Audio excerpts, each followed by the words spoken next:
Hello everyone, welcome back to the channel. Last class में हम लोगों ने क्या पढ़ा था? एएसएडी अप्रोच पूरा पढ़ लिया था, सी फंक्शन पढ़ लिया था, एस फंक्शन पढ़ लिया था, उसके सारा अलजेब्रिक रिप्रेजेंटेशन पढ़ लिया था, ऑब्जर्वेशन पढ़ लिया था। उसी सीरीज में बहुत इंपॉर्टेंट टॉपिक आज हम लोग पढ़ने जा रहे हैं। क्या?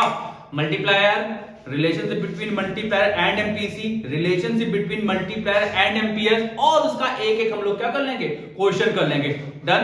तो फिर हम लोग स्टार्ट करते हैं। जल्दी से कॉपी पेन निकालो और चालू करो। पहला टॉपिक हम लोग लेते हैं मल्टीप्लायर। और मैंने आपको बोला था कि अगर आपसे बोलेगा, अगर आपने मेरा शॉर्ट वीडियो देखा होगा तो मैंने उसमें आपको पढ़ाया था इन्वेस्टमेंट मल्टीप्लायर और मनी मल्टीप्लायर में डिफरेंस। क्या मैंने पढ़ाया था? मनी मल्टीप्लायर क्या होता है? 1/CRR। इन्वेस्टमेंट मल्टीप्लायर क्या होता है? K is equal to delta Y upon delta I. Clear बात? और यकीन मानो ये टॉपिक आपके बोर्ड में है। बोर्ड में है मतलब इस बोर्ड में नहीं है, आपके फाइनल बोर्ड एग्जाम में है। क्लियर बात? वो चाहे सीबीएसई बोर्ड हो, आईएससी बोर्ड हो, तमिलनाडु बोर्ड हो, बिहार बोर्ड हो, सतना, पटना, कोई भी बोर्ड हो, क्वेश्चन आना है। क्या क्वेश्चन आएगा, कैसे आएगा? तो पहले हम लोग कॉन्सेप्ट समझ लें, फिर हम लोग क्वेश्चन डिस्कस करेंगे।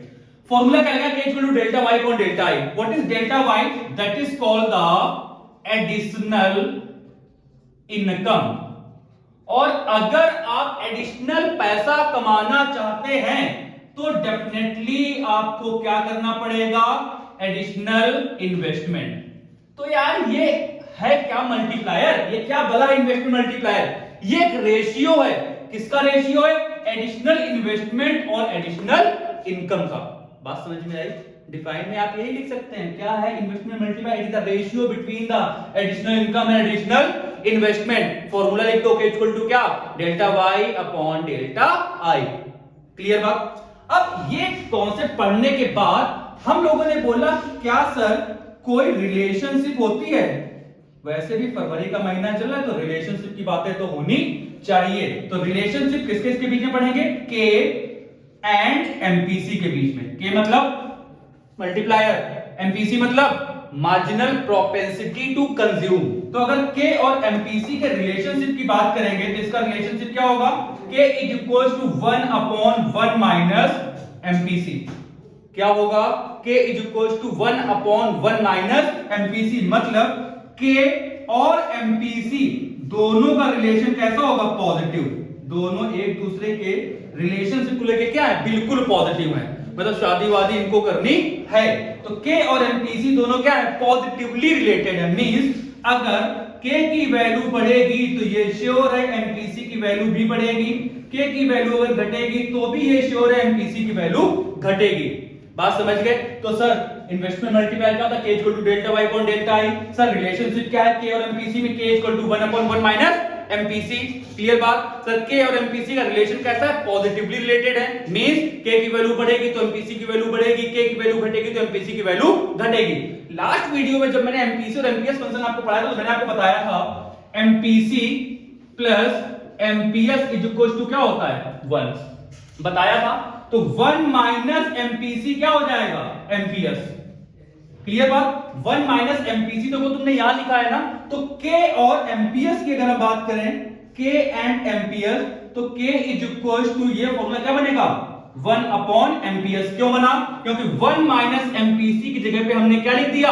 एमपीएस। तो 1 अपॉन एमपीएस मींस K और एमपीएस दोनों का रिलेशन कैसा होगा? इनवर्स होगा। मींस अगर K की वैल्यू बढ़ेगी तो डेफिनेटली एमपीएस की वैल्यू घटेगी, और अगर K की वैल्यू घटेगी तो डेफिनेटली एमपीएस की वैल्यू बढ़ेगी।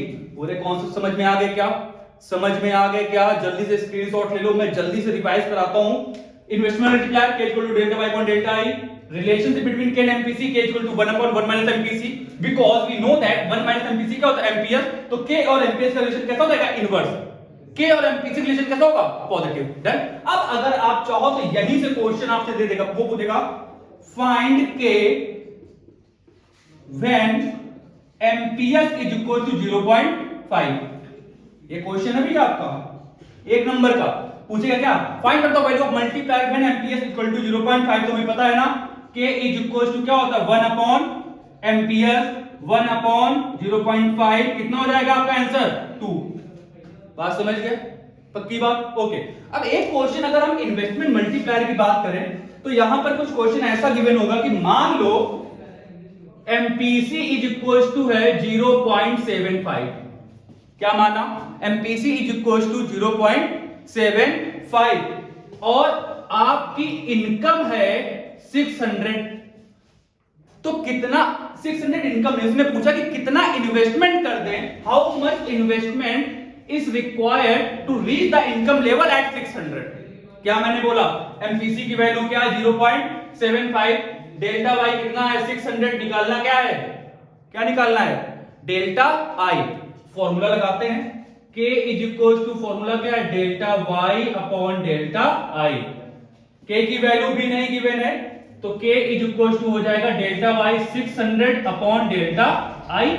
डन। मींस इन दो में से अगर हमें K की वैल्यू पता चल जाए तो डेल्टा आई की वैल्यू निकाल लेंगे।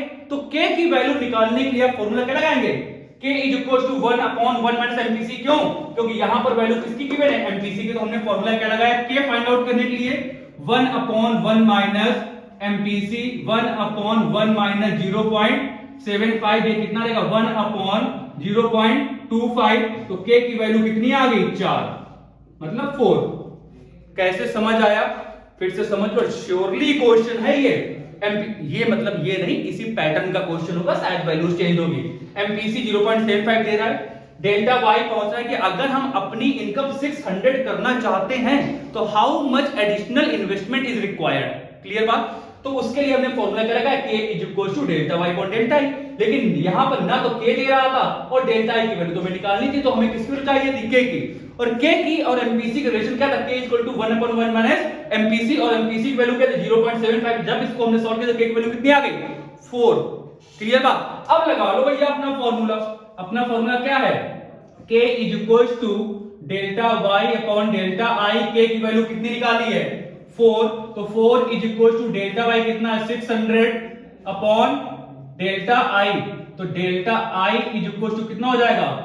600 अपॉन 4 मतलब 150। तो एडिशनल इन्वेस्टमेंट आपको कितना चाहिए? 150 चाहिए। बात समझ गए? पक्की बात? अच्छे से ये टॉपिक्स पढ़ के रखो, बहुत ज्यादा इंपॉर्टेंट है ये आपके लिए, सीबीएसई आईएससी सारे बोर्ड्स के। सो प्लीज आप पूरा वीडियो देखो, पूरे के पूरे क्वेश्चन सॉल्व करो। ओके, मिलते हैं नेक्स्ट वीडियो में। बाय।